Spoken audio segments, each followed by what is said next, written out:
almost 1 in 5, 18%, have turned to illegal money lending sources. Yeah. This is widespread. But it's widespread. That's least serious of the stats Labour MP Sir Mark Hendrick revealed in the Energy Security and Net Zero Committee meeting on the 22nd of May 2024, where they were discussing energy bills for domestic customers with Amanda Solloway, Parliamentary Under-Secretary for Energy, Customers and Affordability. She was accompanied with Director of Affordability for the Department for Energy Security and Net Zero, Jane Walker. Well, Sir Mark Hendrick wanted to talk about those who are in debt and loan sharks. Every 1 in 5 consumers have turned to unlicensed money lending sources in the last 12 months. What's your response to these concerns? Do you think it's right, Minister, that retailers too quickly refer customers to debt recovery? I think it's awful, actually. I mean, one of the things that one of the problems you have if you go to a loan shark or you go to payday loans or whatever of these, and bear in mind, you should only be going to a legal one. A lot of them are illegal. The problem is it compounds itself. Very true. Then she talks about what people in her constituency have told her, where people have gone to these legal or illegal money lenders with massive interest rates, and before they know it, they're in even more debt and things spiral out of control, and then their mental health suffers. But here, I get the feeling that Amanda Solloway is a little bit confused by the general point of Sir Mark Hendrick's question. The words that you used were quite interesting. Just think about retailers referring.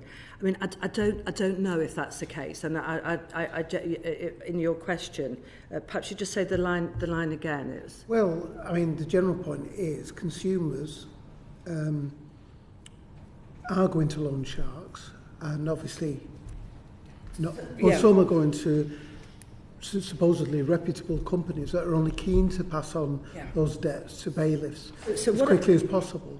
So what I've been doing in this is I've been having conversations, as you would expect me to, with many different stakeholders. So the stakeholders I've been talking to could, example, be the Citizens Advice Bureau, who one of a really, obviously, a big concern of theirs is around debt.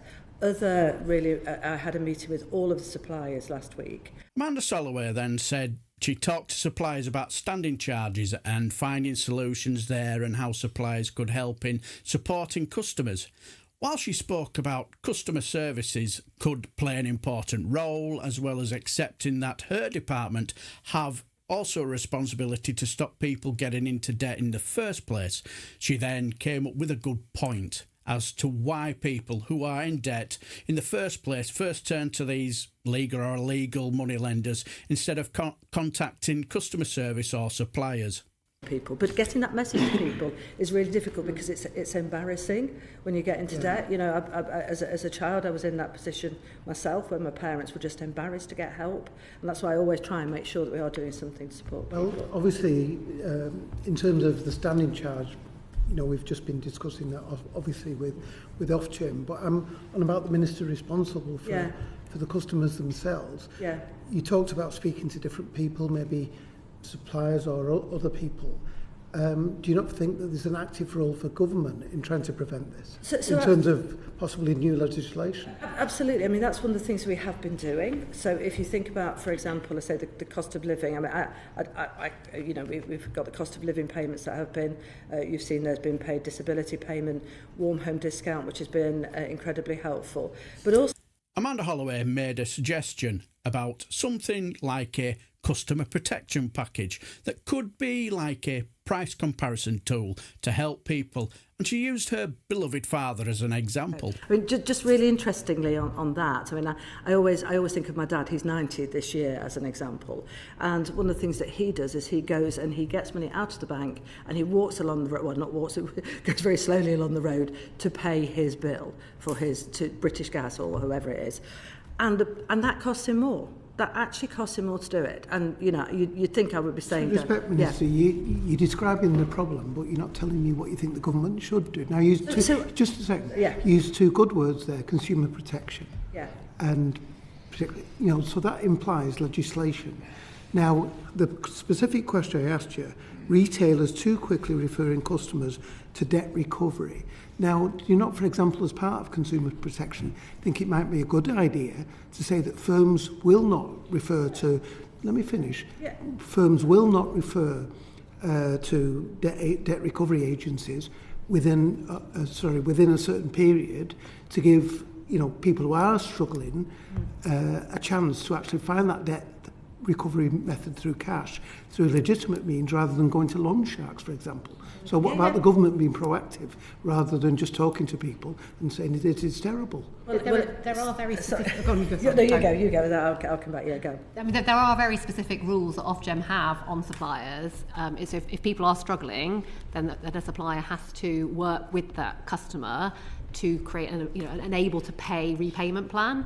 So that's why we're saying we should... No, I'm not talking about suppliers. I'm talking about the businesses that are calling in the debt in that way. I'm not sure we're understanding the retailers. Yeah, which... Well, companies generally that... loan companies that offer people money instead of getting threatening letters all the time, putting pressure on customers. Actually, they're not going to go to the debt recovery agency too quickly, so that it gives people a chance to pay that money back. And there should be measures in place from a financial point of view that is not allowed. I mean, if it's not an illegal practice, it shouldn't be allowed. I think what you're saying. So what we're doing, and we are taking action. One, we're preventing people from getting into a mess, and ideally getting into any kind of debt. And that is the reason we did all of those schemes. But Amanda Solloway talked about certain suppliers saying that they can use smart meters to identify customers and support them, and it's not fair to say we're doing nothing. Well, this is where Sir Mark Hendrick came out with these rather shocking statistics. You've been in government for 14 years. Now, it says in the statistics, almost 1 in 5, 18%, have turned to illegal money lending sources.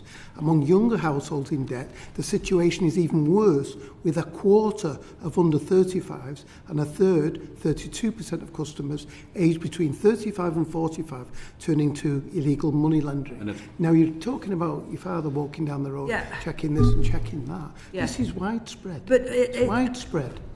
So on that, I'm not disputing that at all, and it's one of the big concerns that I have. The question, though, is what can be done to stop that from happening? And the example I was trying to use, example with my father, is sometimes it's a hard-to-reach group of people, as an example. Now, in these instances, we need to stop people going to those loan sharks, especially if it's an illegal practice. What we're doing, what we've put in place, is we are helping people with affordability. Also, what we're doing is we're working with the citizen advice, who should be their first port of call as well, should be really helpful, and the supplier. But the loan sharks, if they're illegal, they should not be allowed to operate. But I totally agree with you. It's an unacceptable practice. I cut in now and again, just to cut out the waffle, but transcript and meeting in the description box below. But those are shocking statistics, aren't they? Where in 2024, and 1 in 5, 18% have turned to loan sharks, and younger households it's even worse, so they can just pay their bills. But to be fair to Amanda Solloway, she makes a good point about being embarrassed, because you will, won't you? You'll feel like a failure, and the last thing you'll want to do is go to the Citizens Advice Bureau or ring your supplier or customer service either. Also, Sir Mark Hendrick has a bit of a point about there must be better ways than sending threatening letters and final notices and all that, because you'll get the feeling that they will go to these loan sharks because they're desperate, and desperate people do desperate things, don't they?